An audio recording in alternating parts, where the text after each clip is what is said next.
Taiwan Kim stood in his backyard, looking at his beloved pavilion as the morning sun cast long shadows across its wooden floors.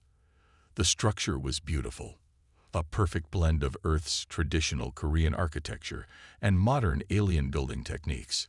Its curved roof seemed to float above the delicate wooden columns, while tiny lights embedded in the beams gave off a soft blue glow at night. The pavilion hadn't been cheap to build, but Taiwan didn't care about the cost. After 30 years of working as a terraforming engineer on distant planets, he had saved enough money to create this perfect retirement home in the new Seoul residential district. The pavilion was more than just a building to him. It was where he kept his grandfather's memorial and spent hours remembering the old man who had raised him. "Your morning tea is ready," called his house eye in a gentle voice. Taiwan smiled and walked to the small table he had set up in the pavilion. This was his favorite part of each day, sitting here with a hot cup of tea, watching the sun rise over the neighborhood's mix of human and alien homes. As he sipped his tea, Taiwan noticed something unusual in the sky. A large silver ship was descending toward the administrative building at the center of their community. He had seen many spaceships before, but this one was different. It was covered in official-looking markings and moved with the careful precision of a government vessel. His phone buzzed. It was a message from his neighbor, Hae Newell Lee, who lived in the blue house next door. "Are you seeing this?" The message read, "The Galactic Housing Organization Authority is here. This could be trouble." Taiwan frowned. He had heard stories about the GHOA from other human colonies. They were like a homeowners association, but with the power of an alien government behind them. They had a reputation for forcing everyone to follow their strict rules about how homes should look. Before he could reply to Hae Newell's message, his phone buzzed again. This time, it was an official notice. ATKNTIO and all RESIDENTs, mandatory community meeting at the Central Hall in 2 hours. Attendance required. The Galactic Housing Organization Authority will be assuming administration of the new Seoul residential district effective immediately. Taiwan finished his tea quickly and went inside to change. He put on his best formal shirt, the one he had worn to important terraforming project meetings, and headed to his neighbor's house. Hae Newell was already waiting outside, wearing a worried expression on his face. "This isn't good," Hae Newell said as they walked together toward the community hall. "I'm a lawyer specializing in intergalactic law, and I've seen what happens when the GHOA takes over a neighborhood. They don't care about preserving Earth culture. They want everything to look the same." The community hall was already crowded when they arrived. Humans sat next to various alien residents, the tall, graceful Ardanians with their silver skin, the stocky Brevs with their 4 arms, and even a few morphs who had shaped themselves to fit comfortably in the standard chairs. A hush fell over the room as 3 figures walked onto the stage. 2 were clearly GHOA officials. They wore the characteristic silver uniforms with black trim that marked them as bureaucrats from the Central Worlds. But it was the third person who caught everyone's attention. She was human, wearing the same silver uniform, but with additional badges that showed her high rank. "I am Administrator Do-Young Park," she announced in a clear, cold voice. "As of today, I have been appointed as the Chief Administrator of this district. The Galactic Housing Organization Authority has determined that this area requires standardization to meet interstellar community guidelines." Taiwan felt his stomach tighten. Do-Young Park continued speaking, her words becoming more concerning with each sentence. "We will be conducting thorough inspections of all properties. Any structures that do not comply with GHOA aesthetic and safety regulations will need to be modified or removed. This is not negotiable." Pictures appeared on the large screen behind her, examples of what the GHOA considered acceptable housing designs. They were all identical: sleek, metallic buildings with no personal touches, no cultural elements, no sign that beings from different worlds lived in them. Hae Newell raised his hand. "What about structures protected under Earth's cultural heritage laws?" he asked, his voice steady but concerned. Administrator Park's smile didn't reach her eyes. Local planetary laws are secondary to HOA regulations in matters of community aesthetics. We find that cultural elements often disturb the harmony of our standardized developments. More hands went up, more questions were asked, but Duyum Park had an answer for everything. Each response made it clearer that big changes were coming to their neighborhood, whether they liked it or not. After the meeting, Taiwan and Hainul walked slowly back to their homes. The beautiful morning had turned into a gray, cloudy day, matching their mood. "Your pavilion," Hainul said quietly. "It won't meet their standards. You should start gathering documentation about its cultural significance now. We might need it." Taiwan nodded, looking at the pavilion as they approached his house. It stood peaceful and elegant, exactly as a traditional Korean pavilion should. The mix of old earth craftsmanship and new alien materials had made it stronger, more durable, but hadn't changed its essential character. "My grandfather's memorial is in there," he said. "When he died, I promised to keep his memory alive in a proper way. This pavilion isn't just a building. It's a connection to our heritage, our family history." Hanul put a hand on his friend's shoulder.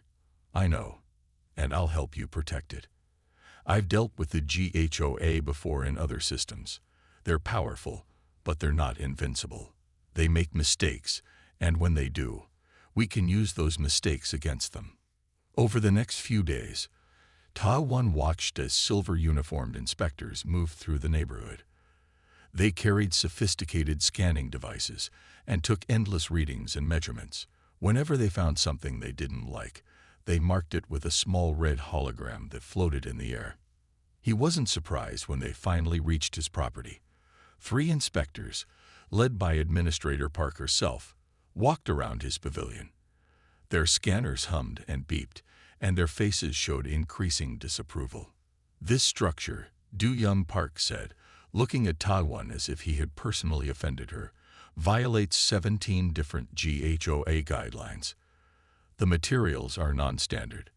The design disrupts community aesthetic flow. The spiritual usage is not approved for residential zones." "This is a protected cultural structure," Taiwan replied, trying to keep his voice calm. "It's built according to traditional Korean architectural principles that are thousands of years old.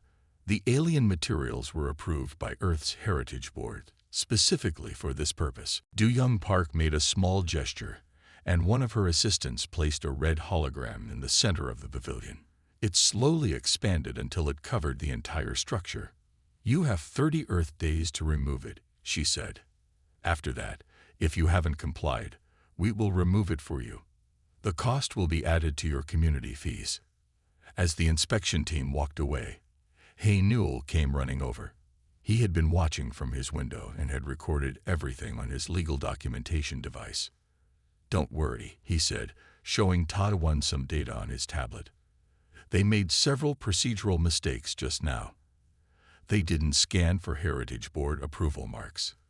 They didn't check the cultural registration database.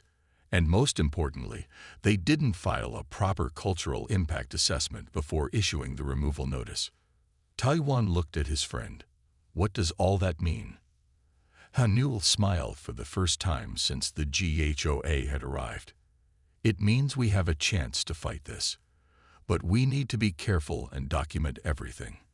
They're going to try to move fast, hoping we won't know our rights or have time to exercise them."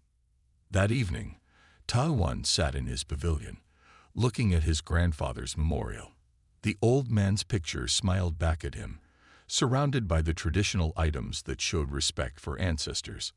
The red hologram cast an angry glow over everything, but it couldn't dim the peace and beauty of the space. He took out his phone and began taking pictures, making videos, recording every detail of the pavilion. Hanul had said they needed documentation, so he would document everything. The wooden joints made by hand in the traditional way. The alien reinforcement materials that made the structure practically immortal while remaining invisible. The carved details that told stories from his family's history. As night fell, the pavilion's embedded lights came on. their soft blue glow pushing back against the harsh red of the HFY's hologram. Taiwan smiled, remembering something his grandfather used to say. The strongest tree bends with the wind but never breaks. Well, grandfather, he said to the memorial, it looks like it's time to be strong. But don't worry, I won't let them take away our pavilion. No matter what it takes, I'll protect our heritage.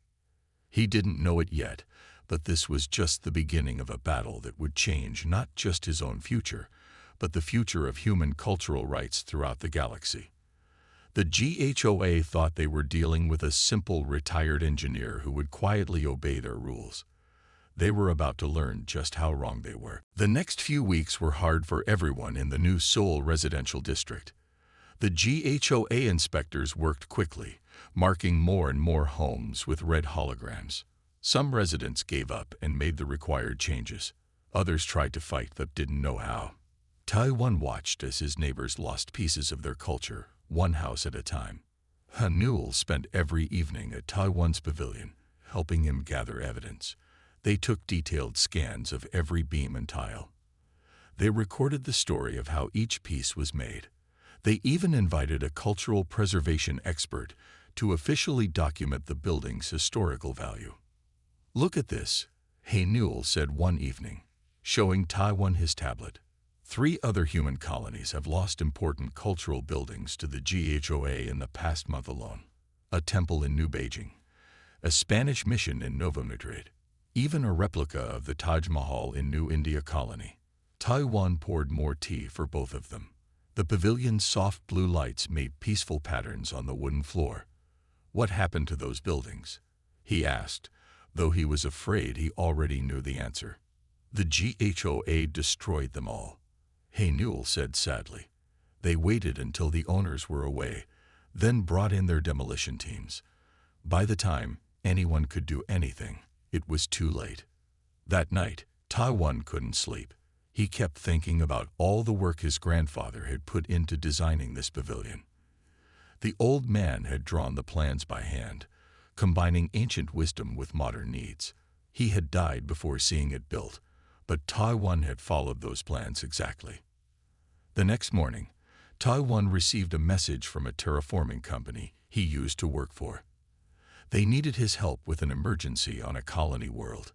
The pay was very good, and they said it would only take 3 days. You should go, Newell told him when Taiwan showed him the message.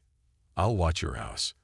The HOA has to give 30 days notice before they can do anything, and it's only been 20 days. Your pavilion will be safe. Taiwan wasn't sure, but he needed the money. Fighting the HOA might be expensive, and the job would pay enough to help with legal fees if they needed them. After thinking about it carefully, he decided to accept the job. The morning he was supposed to leave, Newell came over early to help him check everything.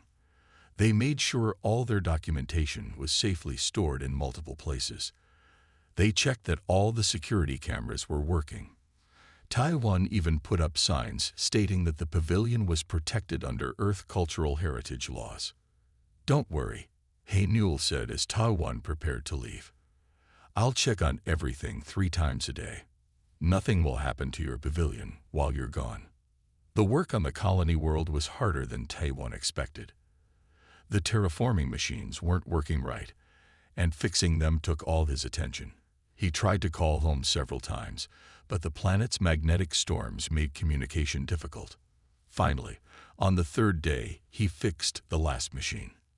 As soon as he got back to his ship, he called Newell. But his friend didn't answer. He tried 3 more times during his flight home, but still no answer. Taiwan's ship landed at New Seoul Spaceport late at night.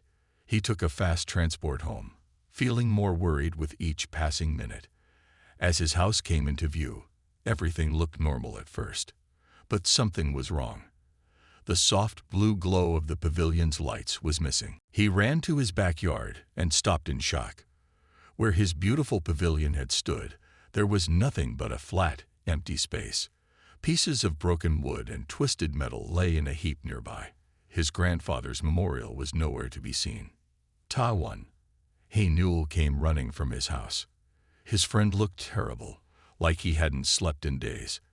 I tried to stop them. They came yesterday morning with no warning.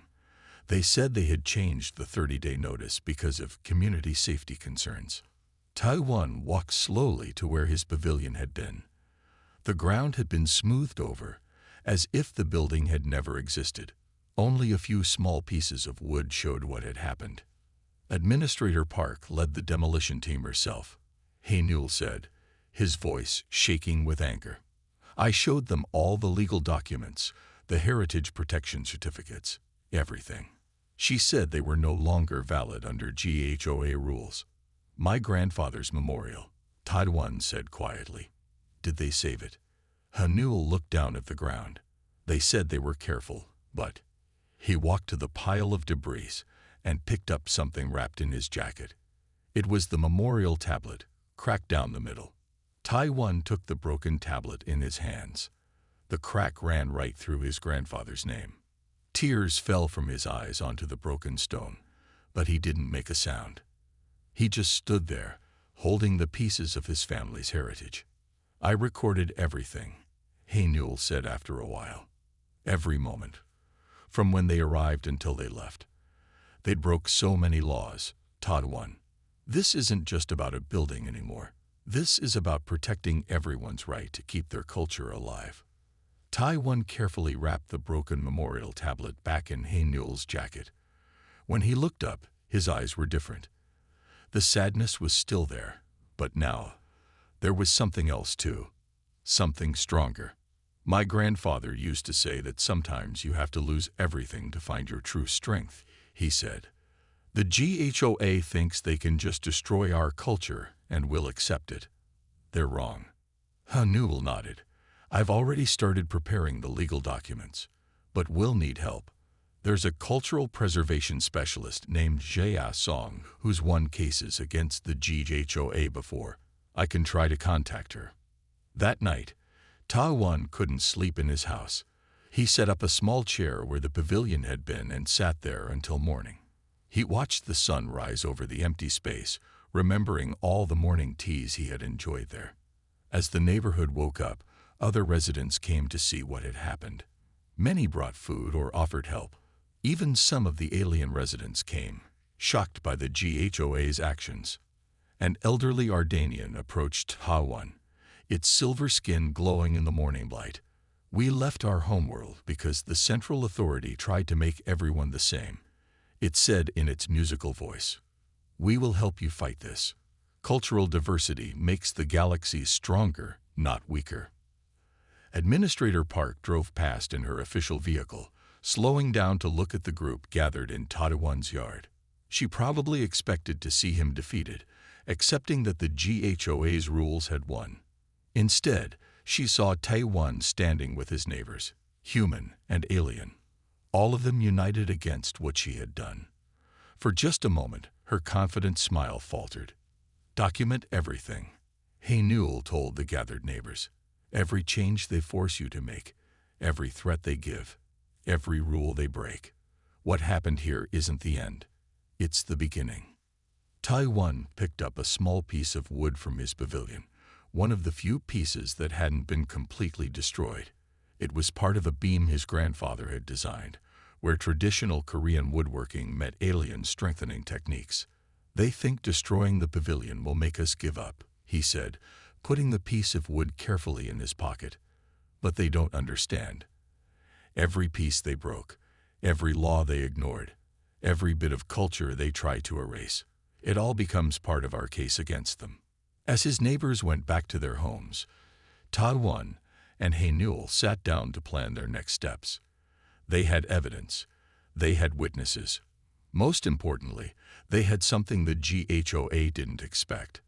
The determination to fight back not just for one pavilion, but for every human's right to keep their culture alive among the stars. The sun climbed higher in the sky, shining down on the empty space where the pavilion had stood.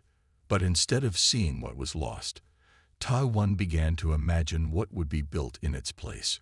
Not just a new pavilion, but a symbol of resistance against anyone who thought they could erase human culture from the galaxy. 3 days after the pavilion's destruction, Jia Song arrived at Taiwan's house.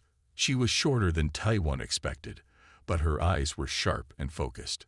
She carried a large bag full of legal documents and a small device that could scan for evidence of destroyed structures. "Show me everything," she said after introducing herself. Hey Newell had already told her the basics, but Jia wanted to see the site for herself. She walked slowly around the empty space where the pavilion had stood, her scanner humming softly. "The GHOA thinks they're clever," she said, looking at the readings on her device. "They smoothed over the ground to hide the evidence, but they forgot about the molecular traces. Every piece of wood, every metal support, every traditional joining technique, they all left marks we can detect." Taiwan and He Newell watched as Jia worked. She took samples from the soil and air. She interviewed neighbors who had witnessed the demolition. She even talked to the Ardanian elder who had offered support, recording its statement about cultural rights. In Taiwan's living room, they spread out all their evidence on the table. He Newell's recordings of the demolition played silently on a screen while Jia studied the heritage protection certificates. "Did you know," she said suddenly, "that there's a federal law called the Earth Cultural Heritage Protection Act? It was passed in 2149, right after the first conflicts with alien homeowner associations." Taiwan shook his head. "I've heard of heritage protection laws, but not this specific one." Jia smiled and pulled up a document on her tablet. "This law is special. It doesn't just protect Earth cultural structures. It requires anyone who destroys them to rebuild them exactly as they were, using the same traditional methods and materials." He Newell leaned forward, excited. "And the GHOA would have to pay for it." "Not just pay for it," Jia said. "The law includes a penalty clause. If the destruction was deliberate, they have to pay 10 times the original cost. The extra money goes into a fund to protect other cultural sites." Taiwan looked at the piece of pavilion wood he had been carrying in his pocket. "But we need to prove they knew about the law and ignored it, right?" Jia nodded and opened another file. "That's where this gets interesting. Every heritage structure is registered in a galactic database. When anyone scans a protected building, they automatically receive a warning about the law. I checked the GHOA's inspection records. They scanned your pavilion 7 times. 7 times? He Newell asked. "Why so many?" "Because Administrator Park didn't like what the scans were telling her." Jia showed them the records. Each scan sent her a heritage protection warning. Each time, she marked it as irrelevant to GHOA procedures and scanned again, hoping for a different result. Taiwan remembered how Duyung Park had looked at his pavilion with such disapproval. She knew it was protected, but she destroyed it anyway. "Exactly," Jia said. "And that's not all. Look at this." She pulled up a map showing all the heritage sites that had been destroyed in other colonies. Every single one was overseen by Administrator Park. She's been moving from colony to colony, deliberately targeting Earth cultural structures. He Newell studied the map carefully. But why? She's human too. Why would she want to destroy her own culture? Jaya's face grew serious. "Some people think that hiding our human heritage will help us fit better into galactic society. They're willing to erase our past to try to build a different future. But that's not what most aliens want. Many of them came to Earth colonies specifically because they value cultural diversity." As they talked, more neighbors came by to share their stories. Each one had witnessed some part of what happened. An alien child had recorded the demolition with their entertainment device. A human teenager had saved pieces of the broken memorial tablet. Even the neighborhood's cleaning robots had useful data in their memory banks about what they had cleaned up after the destruction. Jia collected everything, organizing it carefully. "Each piece of evidence helps build our case," she explained. "But we need something more, something that proves Administrator Park's real intentions." That's when they heard a knock at the door. It was one of the GHOA's junior inspectors, looking nervous. "I saw your lights on," he said quietly. I have something you should see." The inspector, A young man named Sung Min had worked with Administrator Park for the past year. He pulled out a data chip and handed it to Jia. These are internal HOA messages about the heritage sites. She didn't just ignore the protection warnings. She specifically ordered us to target protected structures first. Jaya plugged the chip into her tablet and began reading. Her eyes widened. This is exactly what we needed. She wrote everything down. Her plans to destroy heritage sites, her reasons for ignoring protection laws, even her schedule for moving to other colonies. Why are you helping us? Taiwan asked Sung Min. The young inspector looked at the empty space where the pavilion had been. My grandmother had a traditional house like this in Korea. When we moved to the colonies, she couldn't bring it with her.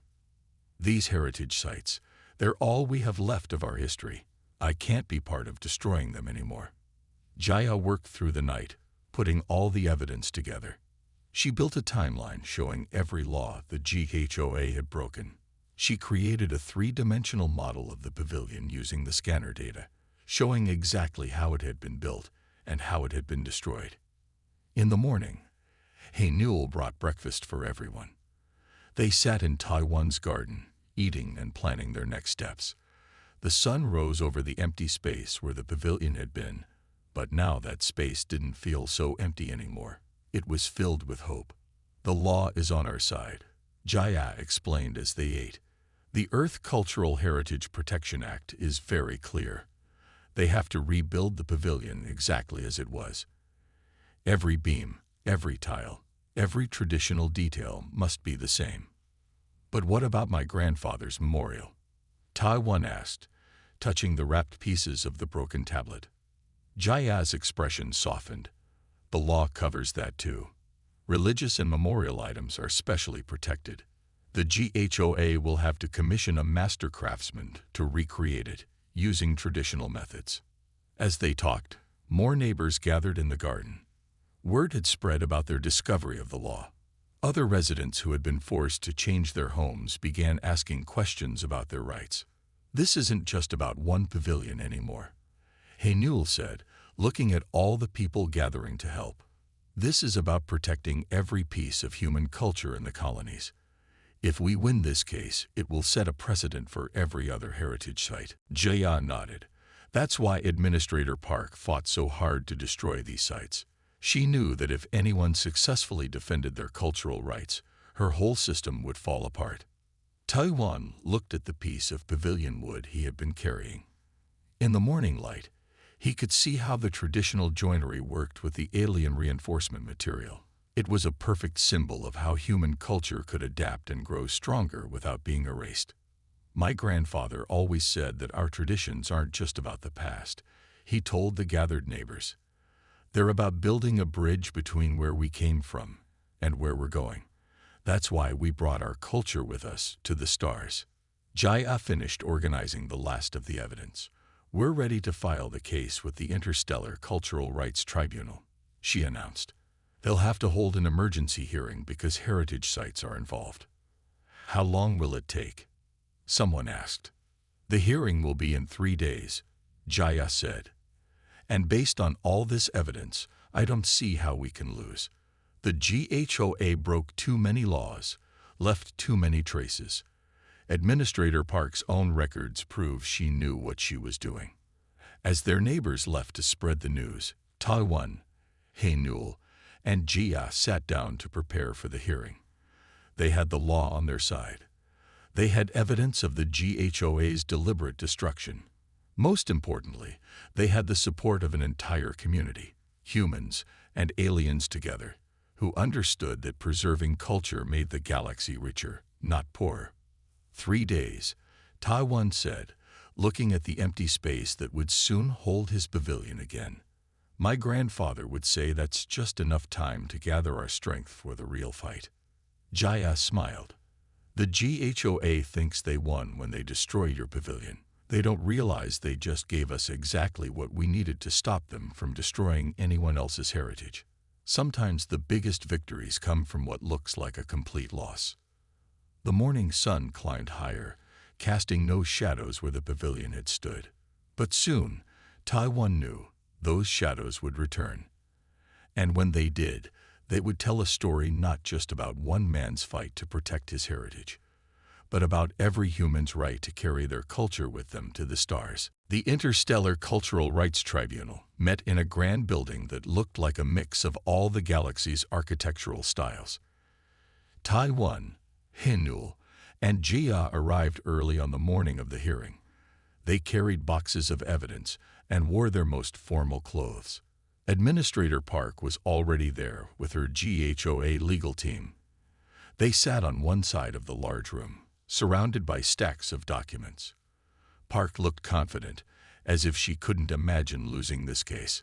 The tribunal members entered, 3 judges from different species. One was human, one was Ardanian, and one was from a species Taiwan had never seen before. They wore simple black robes that showed no cultural markings at all. "This hearing will now begin," the human judge announced. "We are here to consider the destruction of a protected heritage structure in the New Seoul residential district." Jaya stood up first.